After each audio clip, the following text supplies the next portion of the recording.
도스토옙스키는 28세 때에 내란 음모죄로 인하여서 사형 판결을 받고 사형 집행을 기다리고 있었습니다.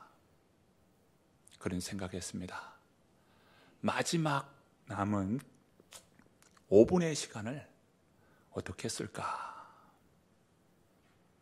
이분은 이 수용소 안에 함께 있었던 여러 동료들과 마지막 인사하는 시간으로 2분을 쓰고요. 그리고 자신의 삶을 돌아보는 데에 2분을 쓰고 나머지 1분은 자연 만물을 바라보는 것으로 쓰자라고 결심하였습니다. 인생은 제한적인 삶을 삽니다. 인생은 때가 있죠. 전도서 3장에서 말씀하는 것처럼 날 때가 있으면 죽을 때가 있습니다. 인생은 제한적인 시간을 살아갑니다.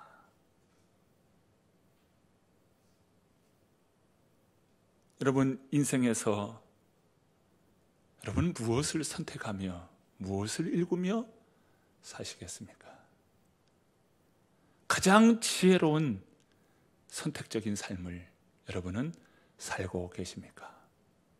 그런 의미에서 전도서 12장에 말씀하기를 너는 청년의 때 곧 곤고한 날이 이르기 전 나는 아무 낙이 없다고 할 해가 가깝기 전에 너의 창조자를 기억하라고 말씀합니다. 인생은 때가 있는 것이죠. 우리는 이른 양 찾기에 힘쓰고 있습니다. 예수님은 이른 양을 찾기 위해서 이 땅에 오셨고 친히 자신의 목숨을 버려 선한 목자로 우리 인생들을 구원하여 주셨습니다. 그런 은혜의 참 삶을 누리는 저와 여러분이 되었습니다. 우리가 아직 죄인 되었을 때에 우리가 연약하여 범죄하여 있는 가운데에 하나님께서는 우리를 먼저 선택하여 주셨어요. 여러분 이것을 믿습니까? 하나님께서 나를 선택해 주셨다는 것을 여러분 믿습니까? 그렇습니다. 저와 여러분은 하나님의 선택 가운데 하나님의 자녀로 이렇게 부름받아 예배하고 있습니다. 얼마나 감사한 일입니까? 하나님께서 우리를 선택하셨어요. 그러면 하나님의 선택을 받은 오늘 우리는 어떻게 해야 할까요? 우리도 하나님을 선택해야 합니다. 여호수아는 가나안 땅에 머물러 그 땅을 차지한 이스라엘 백성들 앞에서 이야기합니다. 너희가 섬길 자를 오늘 택하라. 여호와 하나님을 섬기든지 다른 신을 섬기든지 너희가 섬길 자를 선택하라.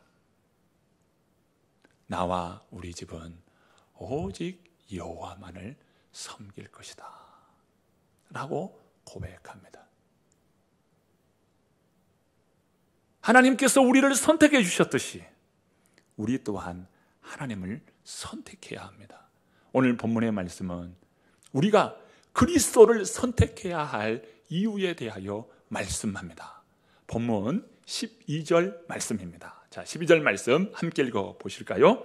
그러므로 한 사람으로 말미암아 죄가 세상에 들어오고 죄로 말미암아 사망이 들어왔나니 이와 같이 모든 사람이 죄를 지었으므로 사망이 모든 사람에게 이르렀느니라. 오늘 본문 12절의 말씀은 중요한 원리 두 가지를 말씀해 주고 있습니다. 첫 번째 원리는 죄의 보편성입니다. 죄의 보편성. 모든 사람은 죄 아래에 있다는 거예요. 아담과 하와는 하나님의 특별한 지으심을 받고 에덴 동산에 있었죠. 그런데 어느 날 뱀이 와서 하와를 유혹합니다. 이렇게 유혹해요. 하나님이 참으로 너더러 모든 동산 나무의 그 실과를 따먹지 말라 하더냐? 동산에 있는 모든 나무의 그 실과를 따먹지 말라 하더냐? 여기에는 무엇이 있습니까? 뱀의 유도성이 있는 거예요. 유도성의 질문입니다. 무엇에 대한 유도성일까요? 하나님의 말씀에 대한, 하나님의 계명에 대한 이 범죄의 유도성을 가지고 접근합니다. 다 먹지 말라 하더냐? 그때 하와가 이렇게 대답해요. 동산 중앙에 있는 나무는 먹지도 말고 만지지도 말라. 그러면 죽을까 하노라 라고 했다는 거예요. 언제 하나님께서 따먹지 말라 했지 만지지도 말라고 말했나요? 또 여기에 죽을까 하노라, 여기에는 죽을 수도 있고 죽지 않을 수도 있다는 것이죠. 여기에는 하와의 어떤 심정이 있습니까? 하나님에 대한 불만스러운 마음이 있습니다. 죽을까 하노라, 불만이 있어. 뱀은 그 하와의 마음을 간파했습니다. 여기에 강력한 도전을 합니다. 뭐라고 합니까? 너희가 결코 죽지 아니하리라. 너희 눈이 밝아져 하나님과 같이 되리라. 이렇게 유혹을 해요. 그 유혹을 받고 나자 하와가 선악과를 보니 먹음직스럽고 보암직스럽고 지혜롭게 할 만큼 탐스럽기도 한 나무로 보이는 것입니다. 결국 하와는 그 선악과 열매를 따먹고 자기 남편에게 또 주니 아담도 그것을 먹고 맙니다. 여러분, 제가 한번 질문 하나 해보겠습니다. 여러분은 성경을 공부하기 위해서 밤을 새워 공부하십니까? 아니, 일생 가운데 나는 성경을 공부하기 위해서 한번 밤을 새워서 이걸 성경을 한번 공부해 보리라. 혹시 이런 마음을 먹고 공부해 보신 적이 있습니까? 또 여러분은 내가 기도하리라 마음 먹고 온 밤을 새워서 24시간 기도해 보리라. 그래서 24시간 낮부터 온 밤을 다 새워서 여러분 기도해 보신 적이 있습니까?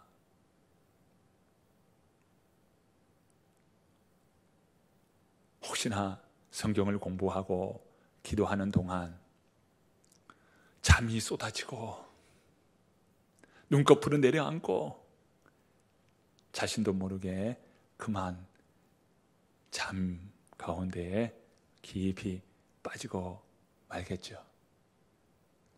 그런데 그것도 좋아요. 여러분은 그런 시도를 한번 해본 적이 있습니까? 그런데 여러분 도박장 한번 가보세요. 도박장은요 몇 날 며칠이고 똑바른 정신으로 눈에 불 켜고 도박장에 많은 사람들은 있을 겁니다. 제가 무엇을 이야기합니까? 모든 사람은 이 죄의 본성을 가지고 있다는 거예요. 모든 사람은 죄의 본성을 가지고, 타락한 본성을 가지고 살아간다는 거예요. 그것이 바로 죄의 보편성입니다. 아담 이후로 모든 인생들은 죄 아래 머물러 있다. 이게 죄의 보편성입니다. 본문 12절에 또 하나의 진리가 있는데 그것은 사망의 보편성이에요. 12절 말씀 다시 한번 보십시오. 그러므로 한 사람으로 말미암아 죄가 세상에 들어오고 죄로 말미암아 사망이 들어왔나니 이와 같이 모든 사람이 죄를 지었으므로 사망이 모든 사람에게 이르렀느니라. 지금 막 태어난 아기가 있다고 해보십시오. 그런데 다른 한면으로 볼 때 그 아이를 바라보면서 그 아이는 이제 죽음을 향하여 나아가는 인생이라 말할 수 있어요. 막 태어났지만 태어난 아기는 죽음을 향하여 또 나아가는 거예요. 우리 인생은요, 다 죽음 아래에 있어요. 죽음이라고 하는 것은 모든 인생이 겪어야 할 일입니다. 모든 사람이 죽음을 향해 달려가는데 성경은 보니까 걸어가는 것도 아니고 뛰어가는 것도 아니고 죽음을 향하여 날아간다고 표현하고 있습니다. 그만큼 짧은 인생이라는 거예요. 시편 90편 9절과 10절 그리고 12절의 말씀입니다. 우리의 모든 날이 주의 분노 중에 지나가며 우리의 평생이 순식간에 다하였나이다. 우리의 연수가 70이요 강건하면 80이라도 그 연수의 자랑은 수고와 슬픔뿐이요 신속히 가니 날아가나이다.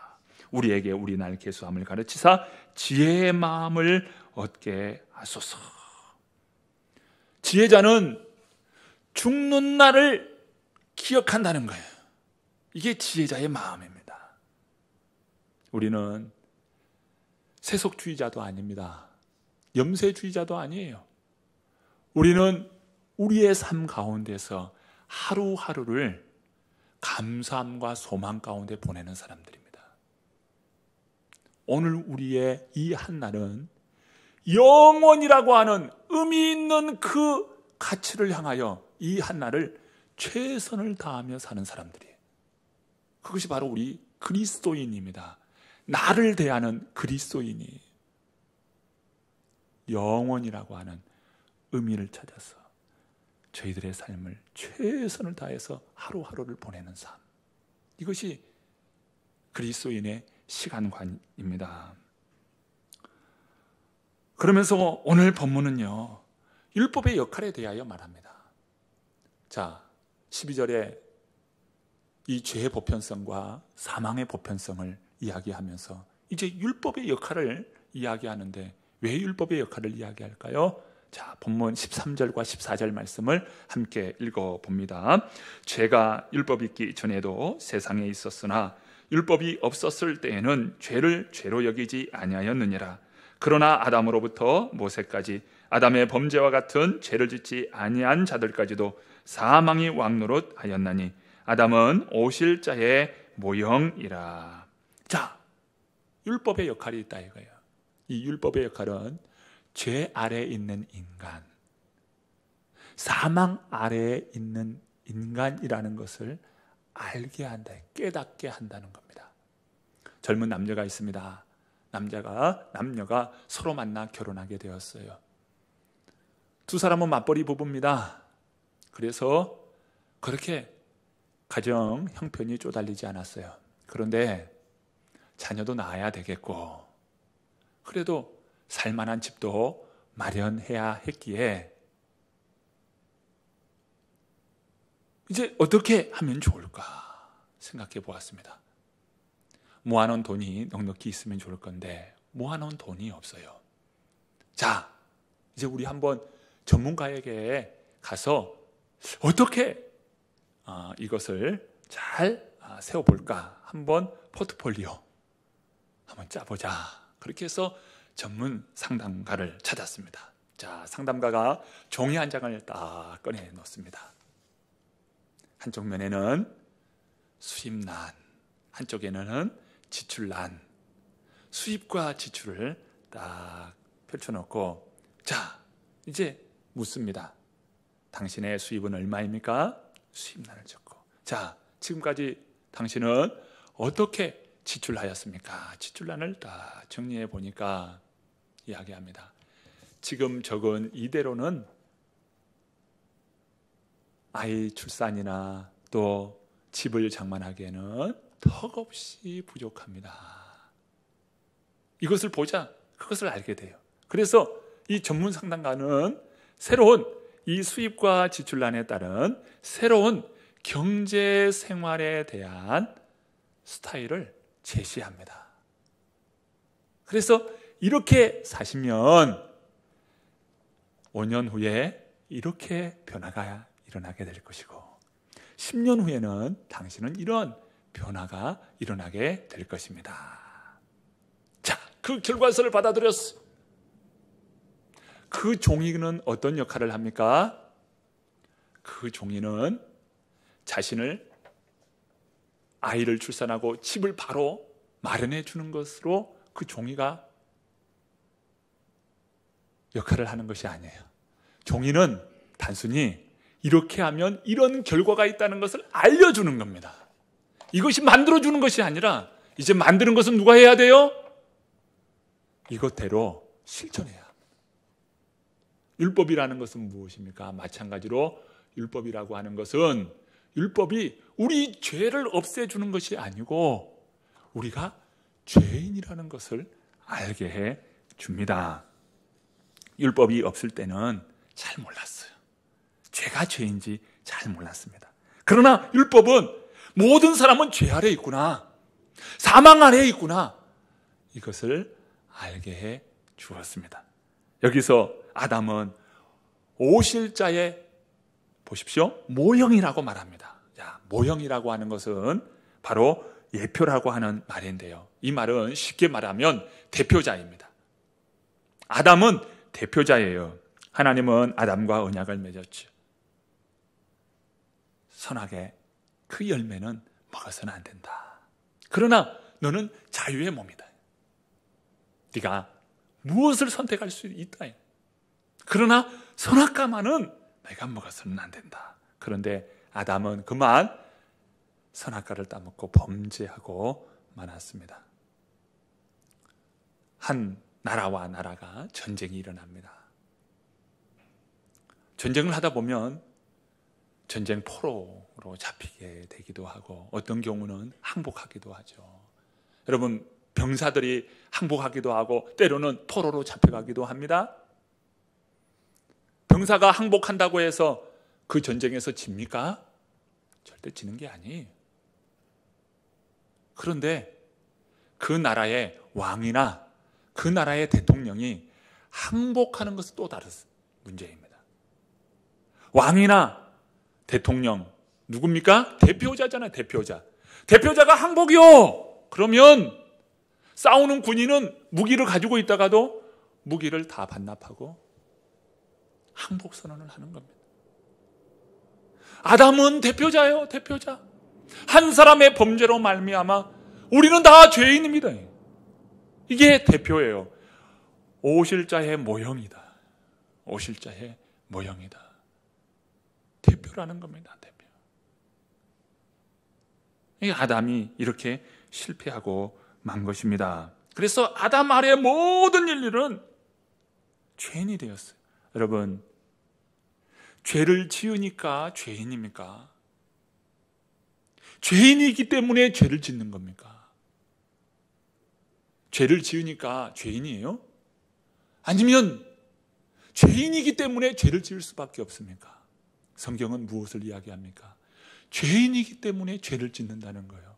그 죄로 말미암아 더 많은 죄를 낳게 되는 거예요.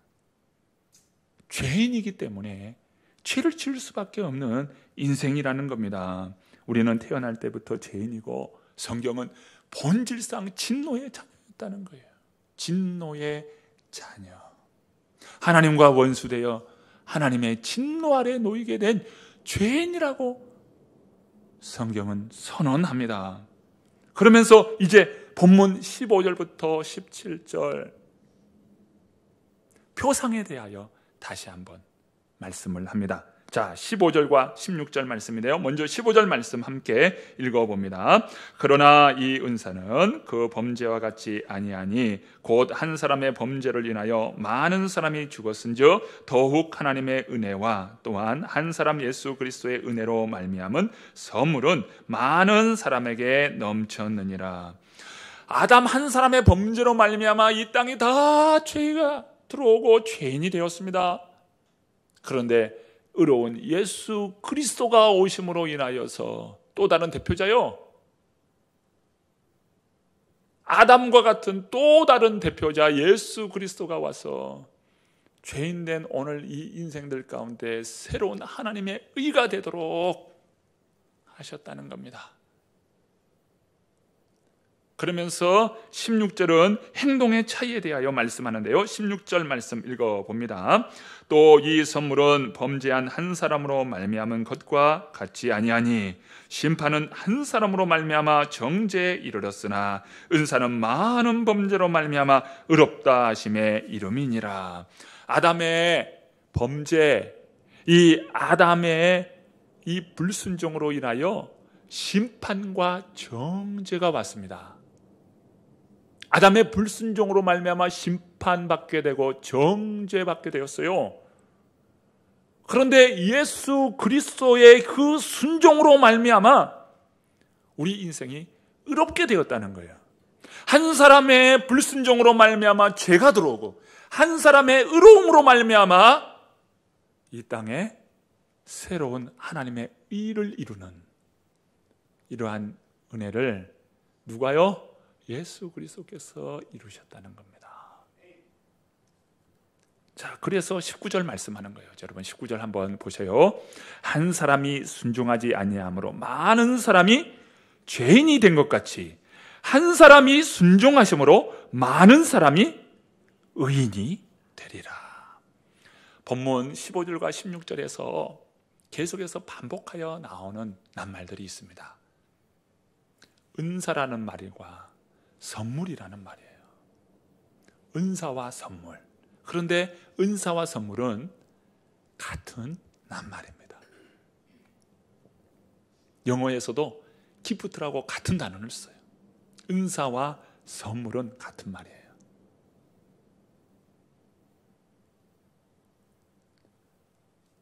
이것을 우리 주님께서는 그리스도의 순종이 가져온 은혜의 선물이라고 말씀하는 겁니다. 자, 여러분 16절 우리 읽어보았습니다만 다시 한번 보세요. 16절 말씀 읽어봅니다. 또 이 선물은 범죄한 한 사람으로 말미암은 것과 같이 아니하니 심판은 한 사람으로 말미암아 정죄에 이르렀으나 은사는 많은 범죄로 말미암아 의롭다 하심의 이름이니라.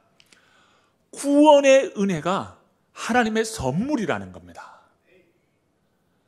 구원의 이 놀라운 은혜는 하나님의 선물이라. 여러분, 선물은 무엇입니까? 선물은 어떤 대가나 어떤 행동의 그 대가로 주어지는 것이 아니에요. 선물은 주는 자가 주도권을 가지고 있습니다. 왜 줍니까? 선물을 왜 주는 것일까요? 사랑하기 때문에. 사랑하기 때문에 선물을 주는 거예요. 받는 사람은 예기치 못하게 그 선물을 받습니다. 생각하지도 못한 그 선물을 받게 되는 겁니다. 그런데 받는 사람은 그것을 공짜로 받아요. 받는 사람은 공짜로 받습니다. 그런데 주는 사람은 값을 지불하는 거예요. 왜요? 그 선물에는 가격표가 붙어 있습니다. 받는 사람은 공짜지만 주는 사람은 그 값을 지불합니다. 예수 그리스도께서 우리에게 구원의 선물을 주시기 위하여 가장 고귀한 값을 지불하셨어요. 어떤 값을 지불하셨을까요? 로마서 5장 6절과 8절은 다음과 같이 말씀해 주고 있습니다. 우리가 아직 연약할 때에 기약대로 그리스도께서 경건하지 않는 자를 위하여 죽으셨도다. 8절을 말씀합니다. 우리가 아직 죄인 되었을 때에 그리스도께서 우리를 위하여 죽으심으로 하나님께서 우리에 대한 자기의 사랑을 확증하셨느니라. 그리스도께서 우리에게 구원의 선물을 주시기 위하여 값을 지불하였는데 그 값은 우리가 아직 연약할 때에, 우리가 아직 죄인 되었을 때에 친히 자신의 그 몸을 십자가에 달라 죽으셨다는 거예요. 주님의 고귀한 희생 그 값을 치르고 우리에게는 구원을 선물로 주셨습니다.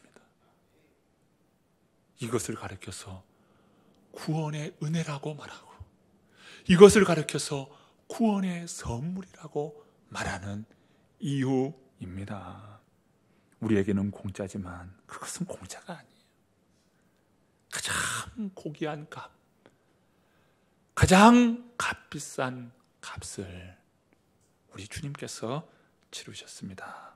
이 땅의 모든 사람들은 예수 그리스도를 자신의 삶의 주인으로, 구주로 모셔드려야 합니다.